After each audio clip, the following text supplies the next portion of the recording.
తాజాగా Delhi liquor case సంబంధించి సుకేష్ చంద్రశేఖర్ ఒక సంచలనటువంటి లెటర్ని రాయడం జరిగింది. అతను జైలు నుంచి రాసిన ఒక లేఖలో చాలా విషయాలు ఉన్నాయి. అవన్నీ కూడా కవితకి ఈ యొక్క ఢిల్లీ లిక్కర్ కేసుకి ఉన్న సంబంధం గురించి, బీఆర్ఎస్ పార్టీ ఆఫీస్ నుంచి అన్ని ట్రాన్సాక్షన్స్ జరిగాయని స్పష్టంగా లేఖలో పేర్కొన్నాడు. సో ఈ యొక్క పరిణామంతో కవిత లిక్కర్ కేసు సంబంధించి ఆ కేసు ఇంకా జటిలమయ్యి తనకి బెయిల్ రాకుండా ఉండే అవకాశాలు ఉన్నాయని చెప్పి తెలుస్తోంది. ఈ విషయమే మాట్లాడడానికి దాసరి విజ్ఞాన్ గారు ఉన్నారు. దాసరి విజ్ఞాన్ గారితో మాట్లాడి మరింత లోతుగా ఆ యొక్క వివరాలు తెలుసుకుందాం. విజ్ఞాన్ గారు నమస్తే అండి. నమస్తే అండి. ఏంటండి రోజు రోజుకి కవిత ఉచ్చు బిగుస్తున్నట్టుగా తెలుస్తుంది. మనమేమో లాస్ట్ టైం అనుకున్నాం తనకి బెయిల్ వచ్చే అవకాశాలు ఉన్నాయి, అప్రూవల్గా మారితే అనుకున్నాం. సో ఏంటి పరిణామాలు, తాజా పరిణామాలు ఎటువంటి సంకేతాన్ని తెలియజేస్తున్నాయి? సంకేతం అంటే సుకేష్ వదలట్ల. ఇప్పుడు ఫర్ ఎగ్జాంపుల్ సుకేష్ అనే ఒక అబ్బాయి మనీ లాండరింగ్ కేసులో ఎందుకు జైల్లో ఉన్నాడు? ఎక్కడ చేశాడు మనీ లాండరింగ్? అంటే ఎవరి కోసం చేశాడు, దేనికోసం చేశాడు? ఇప్పుడు మీరు జైల్లో ఉన్నారండి, నా కోసం మీరు ఏదో పనిచేసి జైల్లో ఉన్నారు, నేను నాకేమి తెలియదు ఎంతకాలం చెప్పాలి? మీకు మండదా? మీరు సంవత్సరం నుంచి జైల్లో ఉంటే ఈమె వచ్చి నోరిప్పకుండా, ఈడీ దగ్గర నోరిప్పదు, సిబిఐ దగ్గర నోరిప్పదు. ఈమె తర్వాత వాళ్ళు అరెస్ట్ అయ్యారు, ముందు వాళ్ళు అరెస్ట్ అయ్యారు, ఈమె కింది వాళ్ళు అరెస్ట్ అయ్యారు, చుట్టూ వాళ్ళందరూ అరెస్ట్ అయ్యారు. ఈమె నేను నోరిప్పుతాను, ఇప్పను. ఇక్కడ కవిత స్ట్రాటజీ ఏంటంటే కస్టడీలోకి తీసుకున్నాక కొట్టడానికి లేదు, అవునా? అయితే ఈమె ఏం చేస్తుంది, నోరు ఇప్పదు, నాకు తెలియదు అంటుంది. ఇన్ని కేసులు పొరపాటున కోపం వచ్చి ఒకటి పీకారు అనుకోండి, సిబిఐ మీద కేసేస్తుంది, ఈడీ మీద కేసేస్తుంది. నన్ను కస్టడీలో కొట్టారు అని, జడ్జి ముందు నన్ను కస్టడీలో కొట్టారు అని చెబితే వాళ్ళ ఉద్యోగాలు పోవాలి. ఇది వీళ్ళ ప్లాన్. అంటే ఎవరైతే గట్టిగా ఈమెను వేధిస్తున్నారో వాళ్ళు పోతే మళ్ళీ కొత్త ఈడీ ఆఫీసర్ వస్తారుగా, వాళ్ళు స్ట్రిక్ట్ ఉంటారు లేదా తర్వాత సంగతి. ఇప్పుడైతే ప్రెసెంట్ భానుప్రియ మీనా గారు చాలా స్ట్రిక్ట్ గా ఉన్నారు. సరే ఆవిడ సంగతి వదిలేస్తే ఇప్పుడు సిబిఐ కస్టడీలో వీళ్ళు స్ట్రిక్ట్ గా ఉన్నారు, అవునా? ఇది ఒక స్ట్రాటజీ చాలా మందికి. ఎంత చెప్పు నోరిప్పను. అక్కడేమో కస్టడీలోకి తీసుకున్న, కోర్టు నుంచి కస్టడీలోకి తీసుకున్న వ్యక్తికి నువ్వు అసలు టచ్ చేయడానికి వీల్లేదు. ఎన్ని కోణాల్లో పడితే అన్ని కోణాల్లో ప్రశ్నించు, నీ టాలెంట్ అది. లేదు నువ్వు ఎన్ని కోణాల్లో ప్రశ్నించి నా దగ్గర సమాధానం రావట్లేదంటే ఇక లేదంటే సమాధానం రాలేదని చెప్తావు, మరి ఆమెని ఏదో రకంగా బెయిల్ ఇచ్చి పంపించేస్తారు.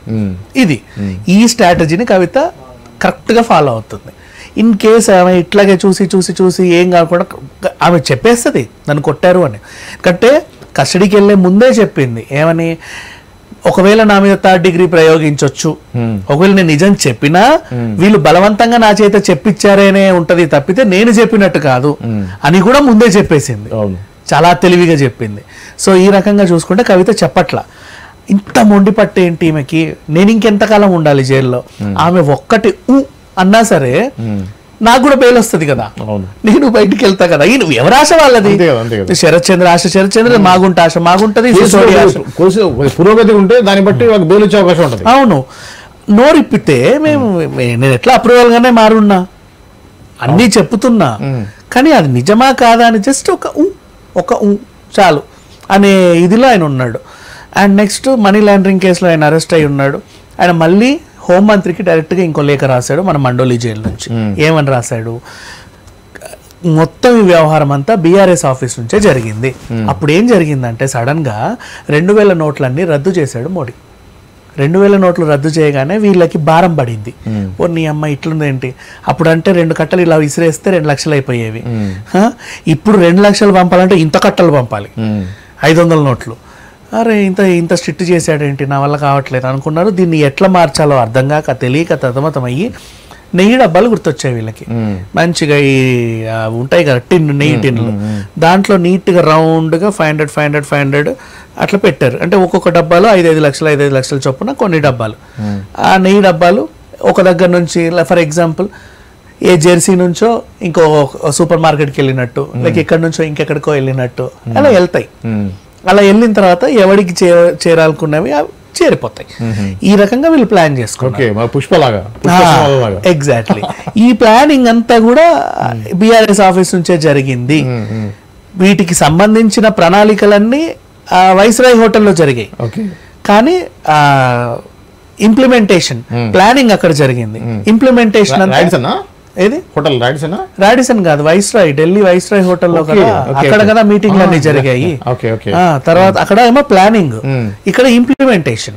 హైదరాబాద్ లో ఇంప్లిమెంటేషన్ హైదరాబాద్ లో హోటల్ తీసుకోవాలా, మా కార్యాలయమే ఇంత సెక్యూరిటీ, మా బీఆర్ఎస్ కార్యాలయం మించిన సెక్యూరిటీ నీకు ఎవడిస్తాడే,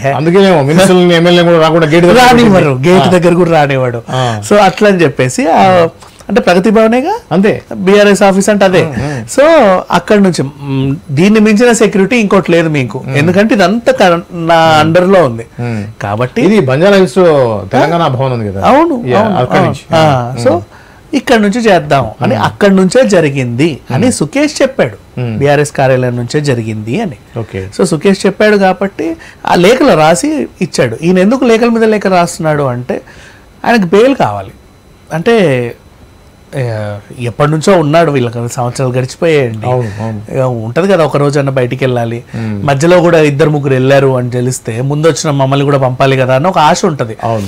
ఇరుక్కున్నాం కేసులో, కానీ ఇరుక్కున్న ఈ కేసులో సుకేష్ A1 కాదు, A18, 13, 12, 6 ఆ రాయబారాలు చేసిన దాంట్లో ఒకడు అంతే. కానీ మెయిన్ అసలు ప్లానింగ్ ఇంప్లిమెంటేషన్ అంతా చేసింది కర్త కర్మ క్రియ ఎవరంటే కవిత అంటున్నారు అందరూ. కేజ్రీవాల్ కూడా కాదు, of course. Why? Because Kejriwal కూడా మభ్య పెట్టబడ్డాడు, అంతే, లొంగాడు. లైక్ కన్విన్స్ చేయగా ఒరే సామాన్యుడా మేలుకో, సామాన్యుడా మేలుకో, మేలుకో మేలుకో అంటే ఓకే నువ్వు ముఖ్యమంత్రి ఇప్పుడు ఇంకా సామాన్యుడిలానే ఆలోచిస్తున్నావు అని ఆయనను బ్రెయిన్ వాష్ చేస్తే అవును కదా సర్లే చూద్దామని కకృతి పడ్డాడు. నిజంగా ఇప్పుడు ఆ మేయరే, ఛత్తీస్గఢ్ మేయరే 2,000 కోట్ల స్కామ్ లో దొరికితే, ఒక ఐఏఎస్ అధికారి 2,000 కోట్ల స్కామ్ లో అరెస్ట్ అయితే, ముఖ్యమంత్రి 100 కోట్ల స్కామ్ లో దొరికిపోవడం ఏంటండి చండాలంగా? కాకపోతే సామాన్యుడు అనిపించుకున్నాడు నిజంగానే. సో ఆయన వల్ల అట్లా. సో మొత్తం బీఆర్ఎస్ కార్యాలయం నుంచే జరిగింది A to Z. అంటే ఇక్కడ నుంచే ఏపీకి కూడా రాయబారాలు ఇక్కడ నుంచే జరిగి ఉంటాయి మేబీ. సో మొత్తం కవిత కనుసన్నల్లోనే జరిగింది A to Z అని ఈయన లేఖ రాసి పేర్కొన్నాడు. ఓకే, ఇప్పుడు బీఆర్ఎస్ పార్టీ కార్యాలయం నుంచి అంటే ఆటోమేటిక్గా కల్వకుంట్ల కవితతో పాటుగా మిగతా వాళ్ళ ఇన్వాల్వ్మెంట్ ఖచ్చితంగా ఉంటుందిగా 100% ట్రాన్సాక్షన్ జరిగేటువంటి క్రమంలో. అసలు నేనేమంటున్నానంటే మొత్తం కేసీఆర్ కూడా తెలుసు ఇది. ఎందుకు మీరు గమనించారు కేసీఆర్ ఎందుకు కవితను చూడడానికి వెళ్ళట్లేదు అంటే, ఈయన ఇక్కడ నుంచి ఎయిర్పోర్ట్కి వెళ్తే అరెస్ట్ అయిపోతాడు, ఢిల్లీకి వెళ్ళినా అరెస్ట్ అయిపోతాడు. ఓకే, అందుకు ఎప్పుడు జనాలను వేసుకొని ఇక్కడిక్కడే సభ అని తిరుగుతున్నాడు ఆ కార్యకర్తల మధ్యలో. ఓకే, తను వెళ్ళట్లా ఎక్కడికి. తను కనుక ఈవెన్ కొంచెం ఎక్కడికైనా ఒంటరిగా పంపు, ఒక్కసారి ఎయిర్పోర్ట్ కి కేసీఆర్ ని పంపు, ఆయన ఆ రోజు అరెస్ట్ అవ్వకపోతే చూద్దాం. 100%. అందుకని చెప్పి భయపడి ఇంట్లోనే ఉంటారు. కూతుర్ని చూడడానికి కూడా వెళ్ళట్లా. కేటీఆర్ ఒకడు వెళ్తున్నాడు. కేటీఆర్ ఎందుకు వెళ్ళొస్తున్నాడు అంటే ఆయనకు ఒక ధైర్యం, నేను కాదు అంటే. ఇప్పుడు కేటీఆర్ది ఒక వ్యూహం అండి, ఎలా చెప్పనా, ఇప్పుడు మనం జన్వాడ ఫామ్ హౌస్ గురించి మాట్లాడుకుందాం, సందర్భం వచ్చిందని చెప్తున్నా. జన్వాడ ఫామ్ హౌస్ 111 జీవో కింద అక్రమంగా కట్టారు, అక్కడ నిర్మాణాలు చేపట్టొద్దు, ఓకేనా అని ఎప్పుడైతే రేవంత్ రెడ్డి వెళ్ళి ఇది అక్రమంగా నిర్మించారు, ఇది కేటీఆర్ది అంటే అది నాది కాదు, నాది కాని ఫామ్ హౌస్ నాకెట్లా నోటీసులు పంపిస్తావని ఆయన కోర్టులో చెప్పంగానే ట్రిబ్యునల్ కూడా, నేషనల్ ట్రిబ్యునల్ కూడా ఆయనది కాదంటే వదిలేయండి అని చెప్పి కేసు కొట్టేసింది. ఎందుకంటే అది నాదే అని ఇంకెవడో పోయాడు పత్రాలు చూపించి. ఆ ఈయనదే ల్యాండ్, బినామీ, ఈయన ల్యాండ్. ఆ ల్యాండ్కి వెళ్ళాలంటే రోడ్డు కోసం ఇంకో పక్కన ఇంకో ల్యాండ్, ఇప్పుడు వీళ్ళది 311 జీవోలో కట్టింది వీళ్ళది, ఆ పక్కన 313 ఇంకో ల్యాండ్ ఉంటది. ఆ ల్యాండ్ జస్ట్ వీళ్ళ దానికి వెళ్ళడానికి రోడ్డు వేయడానికి మాత్రం ఆ ల్యాండ్ ఉపయోగించుకున్నారు. ఆ ల్యాండ్ ఎవరిదా అంటే కవిత ఫ్రెండ్ది. ఆ కవిత ఫ్రెండ్ ఎవరు, కవిత కాదు సారీ, మన కేసీఆర్ వాళ్ళ భార్య ఫ్రెండ్ది. కేసీఆర్ భార్య ఫ్రెండ్ది వీళ్ళకేంటి సంబంధం అంటే, వీళ్ళిద్దరు కలిసి అప్పట్లో ఏదో ఒక XYZ ఫార్మసీ కంపెనీ అని ఒకటి పెట్టారు. 2 ఏళ్ళలో ఆ కంపెనీ దివాలా తీసింది. ఆ 2 ఏళ్ళలో అది ఏం బిజినెస్ చేసిందో ఎవరికి తెలియదు కానీ ఆ ల్యాండ్ కొన్నారు అని రాశాడు. అంటే ఇట్లా ఇంత జరిగింది. ఎక్కడ చూసినా ఇక్కడ కేసీఆర్ పేరు అనేది ఉండదు, కానీ కేసీఆర్ అందులో ఉంటాడు, కేటీఆర్ ఉంటారు దాంట్లో, కేటీఆర్ పేరు ఎక్కడా లేదు, అసలు జరగదా. ఆ ధైర్యంతో ఆయన అప్పుడు నాకు సంబంధం లేదు అని, అంటే ఎంత ఆయన ఇన్వాల్వ్ అయ్యి 100% ఆయన ఉన్నా ధైర్యంగా తిరుగుతున్నాడు. ఇప్పుడు గూగుల్లో కూడా హిమాన్షు ఫామ్ అని కొడితే అదే వస్తుంది. హిమాన్షు ఎవరు, వాళ్ళ అబ్బాయి, అదే వస్తుంది. అయినప్పటికీ ఆ ల్యాండ్ అది కాదనే దాంట్లోనే ఈయన ఉన్నాడు. ఓకేనా Okay. అంటే ఈయన ధైర్యం చెప్తున్నా. ఎందుకు ఈ ఎగ్జాంపుల్ చెప్పాల్సి వచ్చింది అంటే ఇప్పుడు ఇక్కడ కూడా ఫోన్ ట్యాపింగ్ లో కానీ లిక్కర్ స్కామ్ లో కానీ దేంట్లో కానీ నేను ఇన్వాల్వ్ లేను. డ్రగ్స్ కేసులో కానీ హీరోయిన్లతో రాయబారాలు కానీ వాళ్ళతో రొమాన్స్లు కానీ నాకు సంబంధం లేదు. అవసరమైతే నేను నార్మల్ టెస్ట్ రెడీ. ధైర్యం ఏంటి? డైరెక్ట్ ఇన్వాల్వ్మెంట్ లేదు, టెక్నికల్ ఎవిడెన్సెస్ లేవు. ఎగ్జాక్ట్లీ అది. సో అందుకని చెప్పి ఈయన మాత్రం చాలా యథేచ్ఛగా హ్యాపీగా ఢిల్లీకి వెళ్తున్నాడు. ఈ ధైర్యం కేసీఆర్ కి లేదు. లేక ఆయన కూతురిని చూడడానికి వెళ్ళట్లా. ఆయన కూతురిని చూడడానికి వెళ్ళట్లేదు కాబట్టి అందరూ నిజంగానే కవిత ఏదో చేసింది, ఏదో సంథింగ్ అయ్యింది, అందుకే కేసీఆర్ వెళ్ళట్లేదు అని దీంట్లో 90% జనాలు నమ్ముతున్నారు. కాబట్టి వీళ్ళు ఎంతమందికి మమ్మల్ని అట్లనొద్దు ఇట్లనొద్దని నోటీసులు పంపినా కూడా ఎవడు పట్టించుకోవట్లేదు. ఎందుకంటే మేము చెప్పింది నిజమే కదా. నిజం కాదని నువ్వు చెప్పు, నేను చెప్పింది నిజమే, తీయము. ఇప్పుడు నిన్నగా మన అనుబంధ ఛానల్స్ కూడా చాలా మంది నోటీసులు ఇస్తే వాళ్ళు ఎవడు పట్టించుకోవాలి. అఫ్ కోర్స్ నేను పట్టించుకోవాలి. మీకు చెప్పలేదు నేను. నాకు వచ్చిన తాజా సమాచారం ఏంటంటే కేటీఆర్ ఒక 10 మంది బీఆర్ఎస్ అనుకూలంగా ఉన్నటువంటి లాయర్ని పట్టుకొని ఆ 10 మందితో ఒక ఆఫీస్లో ఒక 10 CR బడ్జెట్ పెట్టేసి వాళ్ళతో ఎవరైతే వాళ్ళకి వ్యతిరేకంగా మీడియాలో వార్తలు ఇస్తున్నారో వాళ్ళందరికీ నోటీస్ పంపించమని చెప్పారు. ఇదే పని వాళ్ళ పని. ఇదిగా ఆఫీస్ సెటప్, ప్రతి ఛానల్ చూడటం, దేంట్లో మాకు వ్యతిరేకంగా వార్త వచ్చింది వాళ్ళకి నోటీస్ పంపించేయి. ఎవరు పట్టించుకో. సోషల్ మీడియాలో వాళ్ళ మీద వచ్చేటువంటి నెగిటివ్ గా వచ్చే వార్తల్ని కంట్రోల్ చేయడమే ప్రధాన లక్ష్యంగా. అది లాస్ట్ టైం ఒక మీటింగ్ కూడా చెప్పారు ఆయన. కాంగ్రెస్ వాళ్ళకు ఉన్నటువంటి సోషల్ మీడియా మేము పట్టించుకోలేదు, అదే వాళ్ళకి చాలా అడ్వాంటేజ్ అయింది, మాకు అదే అడ్వాంటేజ్ అయింది, సోషల్ మీడియా మేము సరిగా వాడుకోలేదు అన్నాడు ఆయన. అంటే ఆ ప్రయత్నం స్టార్ట్ చేశాడు. ఇప్పుడు చేశాడు. అండ్ మళ్ళీ దాంట్లో ఈయనే పనికిమాల యూట్యూబ్ ఛానల్, పనికిమాల ఛానల్, చెత్త ఛానళ్ళు అని చెప్పేసి, అంటే ఈయనకు అనుకూలంగా ఉంటే అది పనికొచ్చే ఛానల్, ఈయనకు వ్యతిరేకంగా ఉంటే అది పనికిమాలిన ఛానల్. వీళ్ళు చేసేవన్నీ మాత్రం పనికొచ్చే పనులు, పనికిమాలిన పనులు కాదు. అది సంగతి. సరే, ఈ విషయాలన్నీ పక్కన పెట్టేస్తే ఓవరాల్ గా ఇప్పుడు కేటీఆర్ ఒకడే ఎందుకు కవితను కలుస్తున్నాడు, కేసీఆర్ ఎందుకు కలవట్లేదు అంటే ఇతను కూడా అరెస్ట్ అవుతాడన్న భయంతోనే కలవట్ల బేసికల్లీ. సో బీఆర్ఎస్ కార్యాలయం నుంచే మొత్తం జరిగిందని సుకేష్ ఏదైతే చెప్పాడో అది నిజమే. కాబట్టే కేసీఆర్ కి భయం పుట్టుకుంది, ఎక్కడ అడుగు బయట పెడితే నన్ను అరెస్ట్ చేస్తారు అని. ఏదో తుతు మాత్రం కవిత అక్కడ ఉంది, ఆమె కూడా ఫుల్ గా ప్రిపేర్ చేశారు. ఏమన్నా సరే నువ్వు ఊహు అంతే, ఊహు అంటానే ఉండు, నీ మీద చెయ్యేస్తే చెప్పి వాళ్ళందరూ నేను కేసులు పెట్టి డిస్మిస్ చేపించేస్తాను. ఇది వీళ్ళ ప్లాన్. ఎన్ని కోట్లు ఖర్చైనా పర్లా అట్లా ఆ ఇదితో ముందుకెళ్తున్నారు. బట్ నన్ను అడిగితే రేపు మాపో చెప్పేస్తుంది. ఎందుకంటే వీళ్ళకి అలవాటు లేనివి వీళ్ళు ఎక్స్పీరియన్స్ చేయలేకపోతున్నారు. ఏంటవి? 10 ఏళ్లుగా అందరినీ మానసిక వేదనకు గురి చేసినప్పుడు వాళ్ళ ఫ్యామిలీలను తిట్టారు, అందరినీ తిట్టారు, బండబూతులు తిట్టారు. వీళ్ళ దగ్గరకు వస్తే అనేబుల్ టు డైజెస్ట్. మొన్న ఆయన అన్నాడు, నాకు కూడా ఒక ఫ్యామిలీ ఉంటుంది కదండి, నాకు ఓ కొడుకుంటాడు కదండి, నేను ఎంత బాధపడతాను అంటే నువ్వు అన్నప్పుడు వాళ్ళు ఎంత బాధపడి ఉంటారు. అవునా? అర్ధరాత్రి లేపి రేవంత్ రెడ్డిని అరెస్ట్ చేస్తే అప్పుడు వాళ్ళకి పిల్లలు లేరా, వాళ్ళు బాధపడరా? షర్మిల తరఫున వాళ్ళు బాధపడరా? బండి సంజయ్ వాళ్ళు బాధపడరా? ఈటల వాళ్ళు బాధపడరా? అందరూ బాధపడతారు కదా. సో నీకు అలవాటు లేనిది నువ్వు తట్టుకోలేకపోతున్నావు. సేమ్ అక్కడ కవిత కూడా ఆమెకు అలవాటు లేని జైలు కదా, తట్టుకోలేదు. ఇంకా ఇది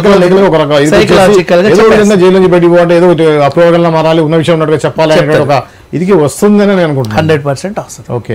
అంటే ఇప్పుడు ఇంకొక కోణం ఆలోచించాల్సింది ఏంటంటే, ఇప్పుడు ఢిల్లీ లిక్కర్ స్కామ్ నడుస్తుండగా ఛత్తీస్గఢ్ది ఓపెన్ అయింది కదా. సో ఛత్తీస్గఢ్ 2000 కోట్ల దాని ఇష్యూలో దీన్ని డైల్యూట్ చేయడానికి ఏమైనా బీజేపీ దాన్ని బయట పెట్టిందా అనేది కోణంలో ఆలోచిస్తే మీరు ఏమంటారు? ఇంకా అసలు విషయానికి వస్తే ఈ అసలు స్కామ్ ని డల్ చేయడానికి డైవర్షన్ డ్రామా లాగా ఛత్తీస్గఢ్ వచ్చింది అనుకుందాం. అక్కడ భారీ అరెస్ట్లు ఏం జరగల, ఆ మేయర్లు కూడా ఇంకా అరెస్ట్ అవ్వాల. జస్ట్ ఐఏఎస్ అధికారిని ఆయన కొడుకుని అరెస్ట్ చేసి తీసుకెళ్లి విచారణ జరుపుతున్నారు అంతే. ఆ విచారణ ఇప్పుడు స్టార్ట్ అయింది. అండ్ నెక్స్ట్ ఈ కవిత మార్చి 31 వరకు అయితే నువ్వు బెర్త్ ఫిక్స్ చేసేసే జైల్లో. ఎందుకు అంటే మనకి ఎప్పటిదాకా మార్చ్ 31 వరకు, సారీ మే 31 వరకు, మే 31 వరకు. ఎందుకంటే మే 6th నుంచి మనకి వెకేషన్స్ ఉన్నాయి కాబట్టి జూన్ వరకు, అంటే రిజల్ట్స్ వచ్చే వరకు అయితే కవిత ఇక్కడే. జూన్ 2వ తారీఖున వీళ్ళ సంబరాలు, ప్రతి ఏటా చేసే సంబరాలు. ఈసారి దూరం, ఎందుకంటే వేరే ప్రభుత్వం చేస్తుంది. అండ్ నెక్స్ట్ జూన్ 4న ఫలితాలు. 4ఏనా ఫలితాలు? మరి ఇంకెక్కడ వీళ్ళకి నన్ను అడిగితే అంతే, బయటికి రాదు. సో డైవర్షన్ డ్రామా ఏం లేదు. వీళ్ళు ప్రెసెంట్ ఎలక్షన్ లో బిజీగా ఉన్నారు. 14th అనుకుంటా రిజల్ట్, మేబీ 14th అయినా ఎలక్షన్ టైంలో బిజీగా ఉన్నారు ప్రెసెంట్. సో ఇప్పుడు డైవర్షన్ చేయాల్సిన అవసరం ఏం లేదు వీళ్ళకి ఈ టైంలో. ఎందుకంటే ఇది ఎప్పుడు 2 ఏళ్ళ నుంచి సాగుతా ఉంది, మంచి రసవత్తరంగా సాగుతా ఉంది. అండ్ మళ్ళీ కేజ్రీవాల్ రోజు రోజుకి ఒళ్ళు క్షీణించిపోతుంది. ఆయన వద్దంటే ఆయన ఏమో మామిడి పండ్లు స్వీట్లు తింటున్నాడు ఏదో చేయడానికి. రేపటి రోజు ఆయన 4 రోజులు హాస్పిటల్లో ఉన్నా మళ్ళీ తిరిగి జైలుకి వచ్చిన వ్యవహారం సాగుతానే ఉంటది. ఆ సుకేష్ లేఖల మీద రేఖలు రాస్తానే ఉంటాడు, ఎవరి ప్రయత్నాలు వాళ్ళు చేస్తూనే ఉంటారు.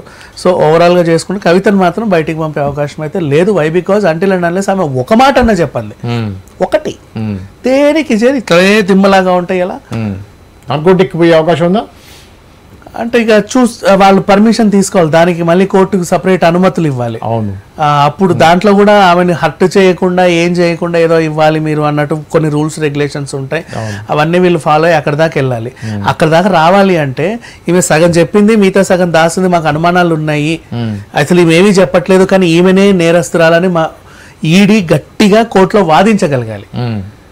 కోర్టు అయినా చెప్పట్లేదు అంటే ఈవిడ నిర్దోషి ఏమో, ఈవిడ అమాయకురాలేమో అనే భావన కోర్టుకు కలిగితే ఆ టెస్ట్లే ఉండవు.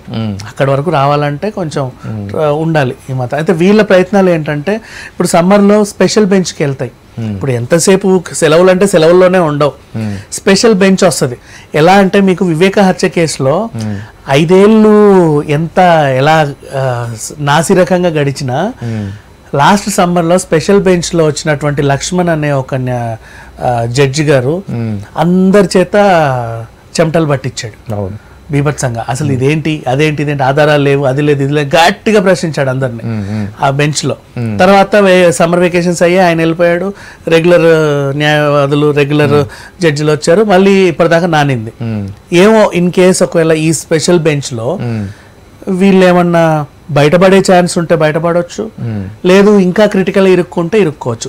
స్పెషల్ బెంచ్ వస్తుంది, మరి ఆయన స్ట్రిక్ట్నెస్ని బట్టి ఆధారపడి ఉంటుంది కేసు అనేది ముందుకెళ్తుంది. ఓకే ఓకే ఇదే అండి తాజాగా ఢిల్లీ లిక్కర్ సంబంధించినటువంటి తాజా పరిణామాలు, వాటికి సంబంధించినటువంటి పురోగతి ఎలా ఉంది, ఎలా ఉండబోతుంది అనేటువంటి చర్చ. మరో విషయంతో మళ్ళీ కలుద్దాం. అంతవరకు చూస్తూనే ఉండండి మాస్టర్ కీ టీవీ.